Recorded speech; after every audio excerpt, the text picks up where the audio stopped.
And it is a bright and sunny day here in the Midwest.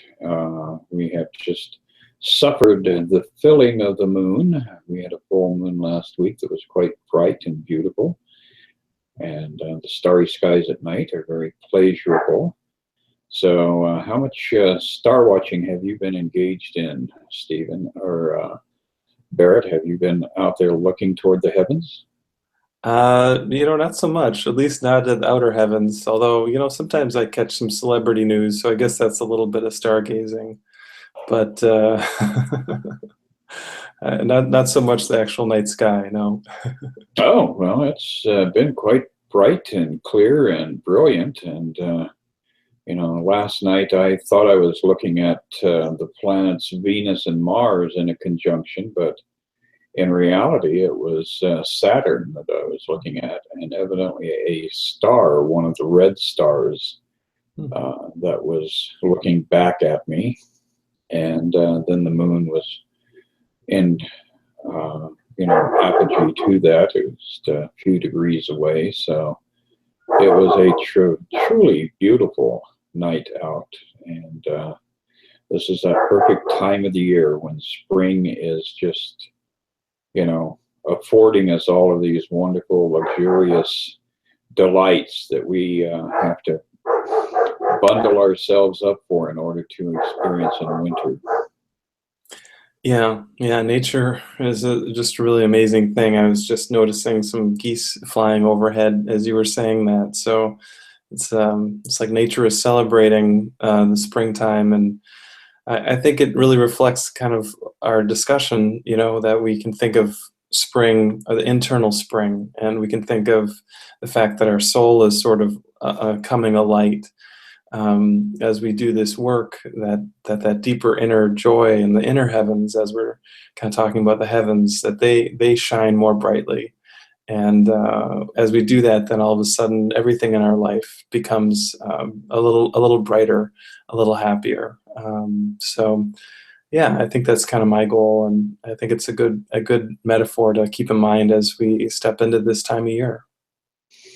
Yeah, it's like, suffering through the cold winter, and then as we step into more light and more warmth, we start shedding all of these layers of protection that we have put on, and how much of that is, the nature of A Course in Miracles. As we awaken to the truth of who we are, we start to pull off the layers of protective thought and fear-driven imagery that has caused us to isolate ourselves in a very cold, dark place. So it is a good thing. It's giving us that parallel inspiration to run free in nature, almost nude, or at least with me almost nude, because there's some things that we don't want to do there that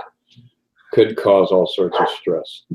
It's true. It's true. That reminds me of the joke I heard from Gary Renard. He said, "In the winter, I'm a Buddhist. In the summer, I'm a nudist." Oh, I like that. Yes. Well, Gary's a clever fellow anyway.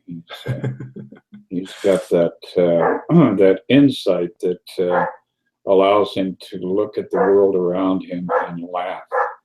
And I think that's something that we all are um, engaged in trying to attain, is the ability to laugh about all of this and not take it seriously. But Yeah. we have moved into the Song of Prayer, which is at the back of the third edition of A Course in Miracles. And we are now engaged in uh, the first actual section, which is true prayer. So we're trying to define, or not so much define, but comprehend the subtleties around prayer, meditation, and supplication, and all of the silliness that we misassociate with prayer. This is a very illuminating text, and it really gives us a lot of beautiful, grounded vision to work with as far as how we approach prayer and how we approach God. Yeah, this is a beautiful section. It's probably actually one of my favorite sections in the entire course. And I think as it just speaks to how we live this message of the Course in Miracles, it's such a lofty and exalted vision that it gives us of God, of our true nature, that oftentimes, I think people kind of like, well, what do I do with this? How do I live my life with this idea? And I think this idea of prayer is something that we're actually always doing, that we're always praying either to our true nature or we're praying to the false idea of the ego. And that our goal is to sort of step into higher and higher levels of prayer. And that the highest level of prayer really is simply that awareness of our oneness with God. And that's really what we want in each and every moment. And that what we're kind of doing is we're just working on keeping our eye on the ball. So as you were talking about kind of leaving the winter and coming into the spring, what came to mind is a poem I wrote a couple weeks ago. So I thought before we actually share some of the song of prayer here, that I'd share that with you and everyone who's watching and listening. So here we go. Eyeing the rubble, scanning the skies, waiting as the blood sun does rise. Everywhere I see destruction and death, no place for my weary head to rest. In struggle and strain, I move through the day, waiting and hoping for this pain to allay. This bleak, sad world is an unjust home, forced as an outcast to constantly roam. Into this sad state does a spark now appear, a possible way to melt pain and fear. It seems almost too good. How could this be true? To undo all sorrow and suffering too? With very little hope, I start to shine light onto areas of discord, patches of blight. They do start to change, and I see now more clear. To take fear to love, and not love into fear. To not bring the truth into the dream, but to take from my eye the impossible beam. And to see once again all that's not so, watching the belief in fear and pain go. I am once again where I've never not been, with you, dear God, in our eternal heaven.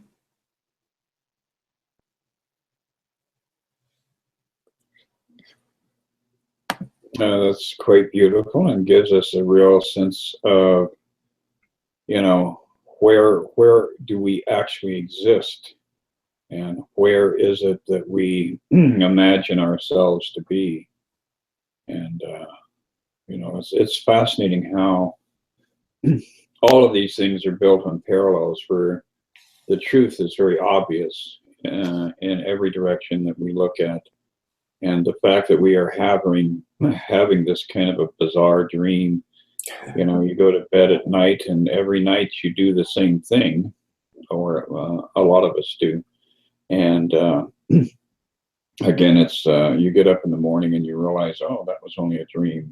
And then the day unfolds in a much less stressful fashion. So it is important to always go back to that fundamental reality that you're just having a dream within a dream within a dream, and it just gets more and more insane the more you believe it.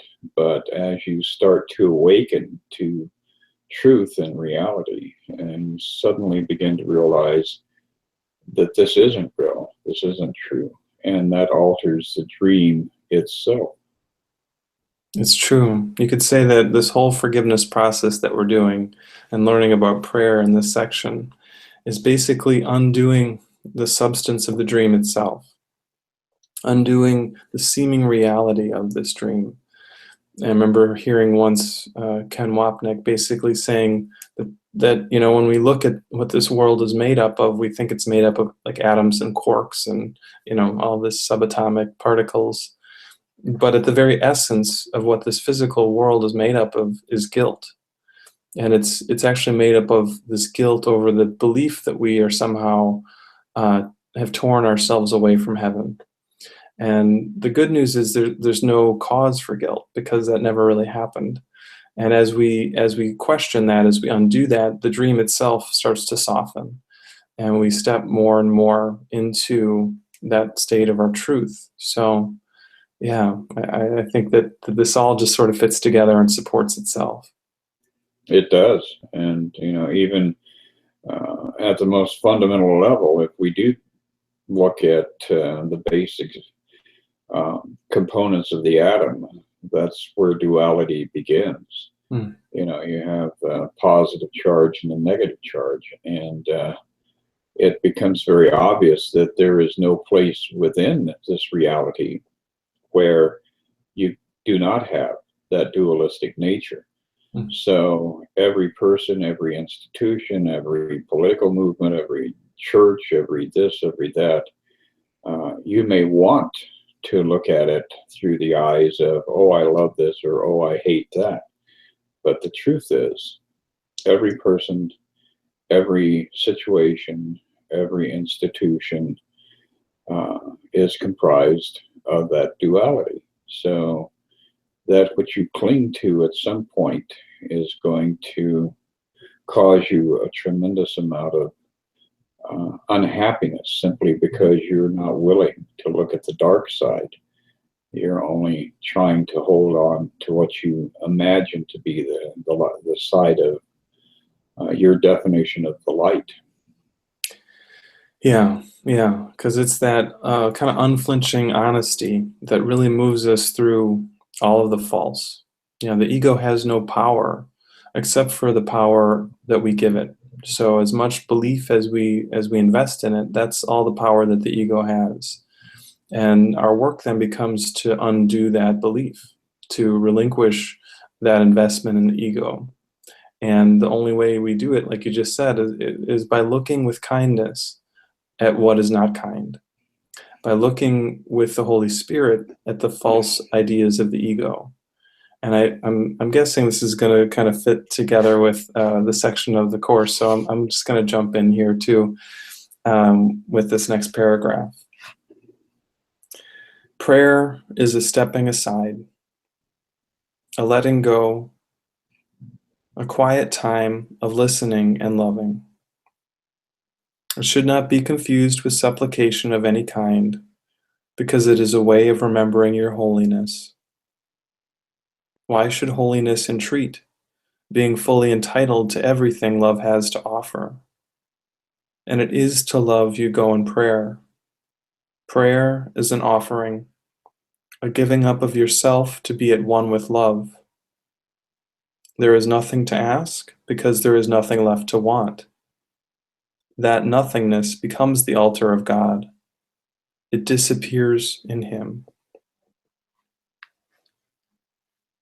So just to tie that back in, as we look at the false, what happens is this dualistic perspective that we're talking about falls away. And then we find ourselves in this just warm embrace of love. As this paragraph's saying, that there's nothing to oppose, there's nothing other in this state of oneness. So there's nothing that could go wrong. There's nothing that you could want or need, because everything is already full and complete.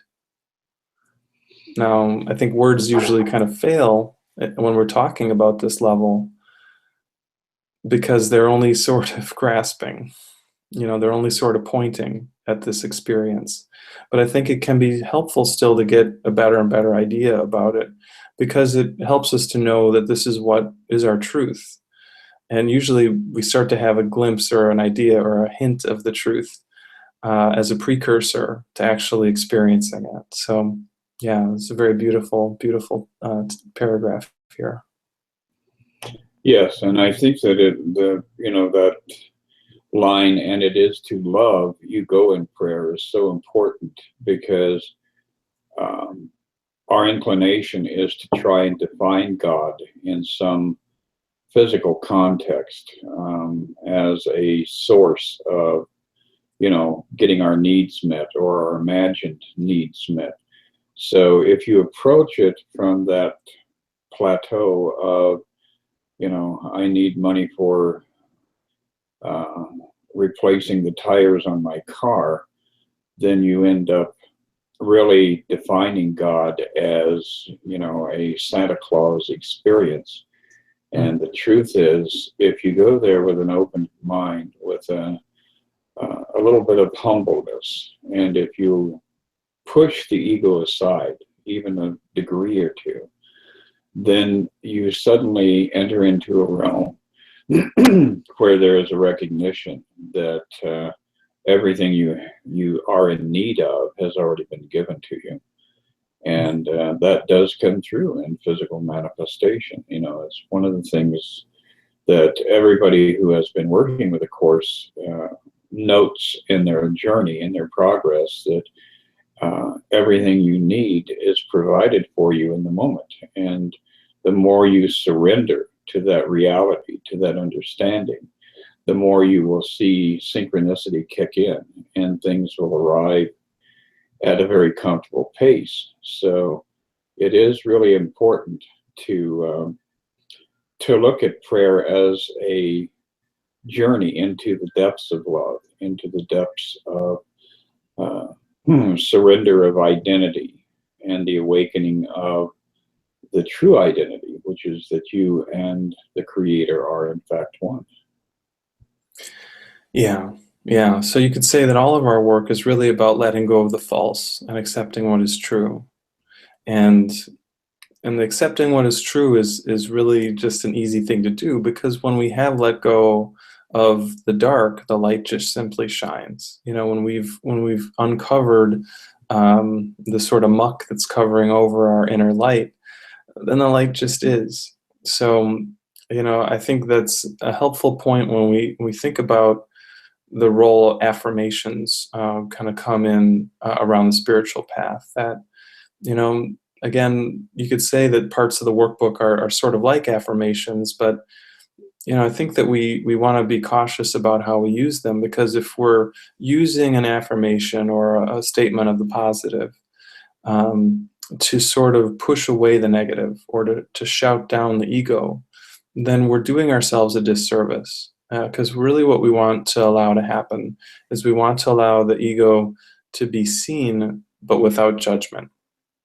So, for example, if we're going through an emotion of anger, it's much better to name the emotion, to feel the emotion, to allow it, even if it's just as you're kind of doing this on your own, maybe writing it down, or talking to a friend who can kind of help you process these emotions, and then to really release them and to undo them. That's a much healthier thing to do than to try to pretend, well, I'm spiritual, so I shouldn't get angry. So I'm just going to put a smile on my face and pretend I'm not deeply enraged by this situation that's going on around me. So yeah, again, I think that this sort of allowing of what's within us in a kind and respectful way is really the path that we're on. And it definitely is the quicker route to this true experience of oneness that we're talking about. Absolutely. And we have so many brilliant examples of people who have managed to transform the ego and, to, I guess, for lack of a better word, to purify the ego. Jesus being, one of the central identities we look toward, as well as Siddhartha, who became the Buddha. But we've had a multitude of others, Mother Teresa, Meister Eckhart. I mean, literally, there are thousands of people who have approached the ego not from trying to disassemble it or destroy it, but to convert it through the process of love, so that it becomes transcendental. It becomes like our little bumper car in this material world, where we're doing the least amount of damage and giving other people the inspiration they need to attain a higher level. Well, I agree with part of that, but I don't know if I've ever, gone bumper car riding and wanting to do the least amount of damage. Well, I don't know. For me, it was always a thing of, you know, will this jolt serve my purpose or will it serve their purpose? So Well, again, it's, that's very high-minded of you. maybe that's because I've had 3 extra incarnations, after the whole deal is settled down and shaken down. It's the number of incarnations are very, very important according to a lot of theory out there. Yeah. Yeah. Well, and I think that, we can even use this bumper car analogy with what we're talking about, because there are times in our life where it seems like we get bumped pretty hard. And, our first reaction is to say, okay, that person who bumped me, they're, I don't know, mean, they're, unkind, they're to blame. And again, using this forgiveness process, we realize that it's never about someone outside of us. It's only ever about something within. So we can realize that feeling of maybe them being mean, well, maybe there's some way that I think I'm mean, and I don't like that about myself. So once we see that, we don't want to stop there. We ultimately want to see that there is no cause for meanness, because we've never really left that state of perfect love. So we ask for Holy Spirit's or Jesus's help to say, how do I see this with your perspective? How do I look at this through your eyes? And yeah, and then we just do that with everything in our life. We just keep forgiving everything that comes our way. And pretty soon it doesn't matter if someone gives us a pretty good nudge in the bumper car or not, because the smile on our face is just basically constant. And it's a nice place to be in. It absolutely is. One of my favorite old British television series was with John Cleese and Faulty Towers. And John Cleese was astonishing at presenting us with the image of frustration and rage. This was a personality that he created that was always enraged. And one of my favorite little lines that would come up repeatedly was bastard. John Cleese was very inclined to designate everybody that he had an encounter with as being a bastard. And, you think about that in context of the Course in Miracles, and a bastard is, something that that is motherless or parentless, depending on how you're formatting it. And that is really the ego. And it is a bastard in the truest sense, because it doesn't really have a true source. It has an imagined source. Yeah, it's true. It's true. And I think, looking at that too, to see that when we're in that place where, like his character was always seeing someone else as a problem, when we realize that we're all one, we start to get that how we see our brother or sister or whoever is how we see ourselves. So, when we're in that sort of character, we're in that mindset that his character was in, we're seeing the problem outside of us, but we're actually seeing it within ourselves. And we're actually blaming ourselves, even if it doesn't feel like it in the moment. That's how we start to feel. When we start to wonder, well, why am I feeling rotten all the time? And well, if we're putting out kind of negative thoughts, there's only one of us. So where are those negative thoughts going? They're going to me. And we start to say, I don't think I want that. I don't think I have to do that to myself. And the good news is we don't have to. And we start making a different choice. And that's really what leads us on this path to saying, that everyone around us is light and love. Because as we start to see everyone through that perspective, then we also start to see ourselves through that perspective. And that can be kind of the biggest healing of all, to see that, oh, well, I'm actually worthy of kindness, because you are. Every one of us is. Very true. And moving on to the 6th paragraph here, says, this is not a level of prayer that everyone can attain as yet. Those who have not reached it still need your help in prayer, because their asking is not yet based upon acceptance. So that leads us to the idea that there is an element here of resistance to truth that comes up in the process of prayer. And we can actually be uh, a lighthouse for people as we enter into the state of prayer, because we can share that. As you said, there's only one of us here. So the shared experience as a cumulative effect, it builds in the collective consciousness. Help in prayer does not mean that another mediates between you and God, but it does mean that another stands beside you and helps raise you up to Him. And that's a classic example of, what Christianity teaches us in the sense of Jesus. Jesus is not, the person who takes your supplication to God, but He brings you to the level where you are able to recognize your oneness with God. One who has realized the goodness of God prays without fear, and one who prays without fear cannot but reach Him. He can therefore also reach His Son, wherever He may be, and whatever form He may seem to take.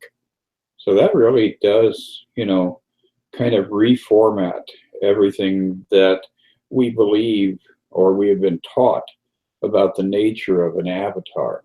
The avatar is not an intermediary that you have to go through in order to access God. God is accessible to all of us at all times. But the avatar brings us up to the same level that he or she is at.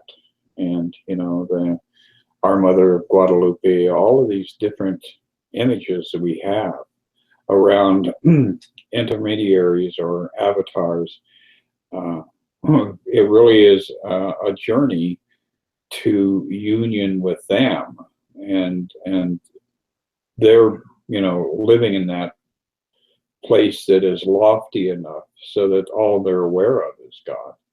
So this definitely takes it an entirely different direction from everything that we have learned, especially in the Abrahamic traditions. In Judaism and Christianity and Islam, we're all beaten down and told that we are, dirt. We are the mud ball people and the mud men running around on the planet who have been abandoned here to just suffer constantly.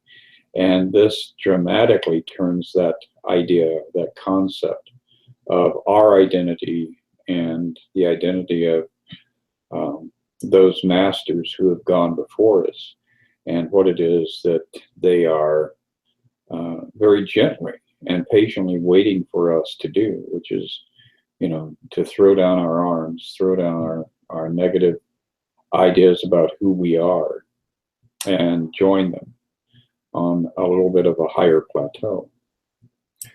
Yeah, that whole idea reminds me of something from Helen's story. There's a biography of Helen Schuckman's life written by Ken Wapnick called "The Absence from Felicity." It's a very excellent book. I definitely recommend it to anyone interested in knowing kind of the backstory of A Course in Miracles. But she had a number of visions that kind of led into the scribing of the Course, and I'm not remembering all the details, but in one of the visions, she basically saw Jesus or the Christ or that energy, and she was so overwhelmed that in the vision she bowed down before him. And again, my memory of it is that he kind of like had her not bow to him, and basically came around to her side, and they bowed together to God. And I think that fits so beautifully with what this paragraph is saying, and really your message here too, Chris, about how we can call on these helpers, these guides, but we don't need them as sort of like a communication tool to God, because we have that within us already. So, but by asking for their help, we can strengthen that ability within us to connect to the divine truth. So, yeah, very nice. Yes, and I think we just managed to piss off about 80% of the three Abrahamic religions, Islam, Christianity, and Judaism, because Mission accomplished. yes, one of their sacred cows just got barbecued. Mm. Well, I always like a good barbecue. Absolutely, back ribs, I mean, T-bones, all of that stuff. Oh yeah, and this is coming from a former vegan, so I've gone to that side of things, and then I've seen the light. Oh boy. Anyway,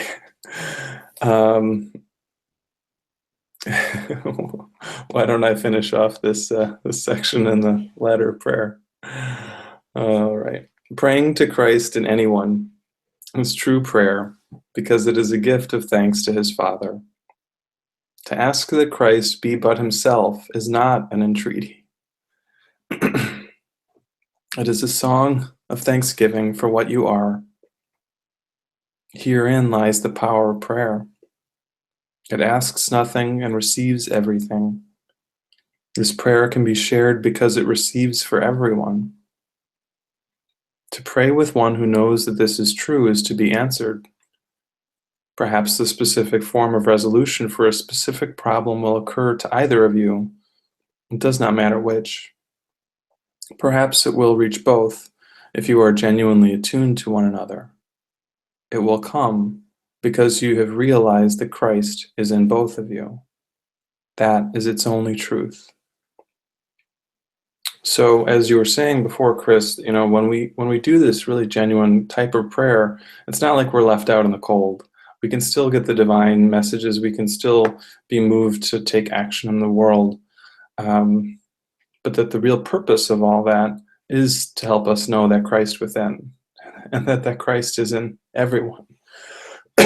So I think that Jesus is just putting an exclamation point on that idea here with this ending to the section. Yes, and it is interesting in that that line about the most sacred, the holiest spot in the universe is where an ancient hatred has become a present love or a present appreciation. And when we are in communion with people that we despise, if we can take that tiny step to open ourselves up to the possibility that Christ indwells that person, that is a remarkably celestial event. I mean, and in the truest sense, when you do achieve that level of understanding, that little teeny tiny insight, I think that there are choruses of angels that give a shout out up there on those higher rungs of the ladder, simply because that's the whole point. The whole point of A Course in Miracles is to eliminate any perceived duality and to recover relationships with people that you may, at this point in your life, absolutely despise. Imagine, you and Donald Trump being bosom buddies. Mm. A lot of people are really repelled by a thought that goes down that avenue. But the truth is, none of this is going to get fixed until you can find that one person that, is on the top of your hate list and see something within that individual that is beyond this physical identity, this ego mortal presence. So that's a really good way to finish up the chapter is, putting that challenge out there. Are you ready to see Jesus in everybody you encounter today? Yeah. Can you love Donald Trump? And maybe you already do. If that's the case, can you love Nancy Pelosi?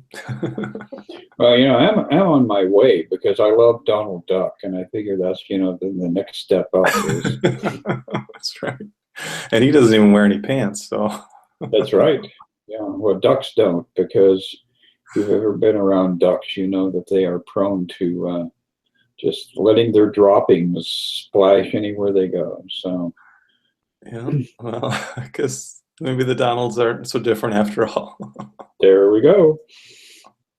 So anyway, Barrett, it was a great discussion with you this morning, and we are trying to plan something for the month of June as far as getting together with people down here in the south side of Chicago. As soon as we have that confirmed, we'll do a shout out, and maybe you can join us for a discussion of A Course in Miracles. Yeah, it'd be great. We always have a good time doing that, so I'm sure this time will be no different.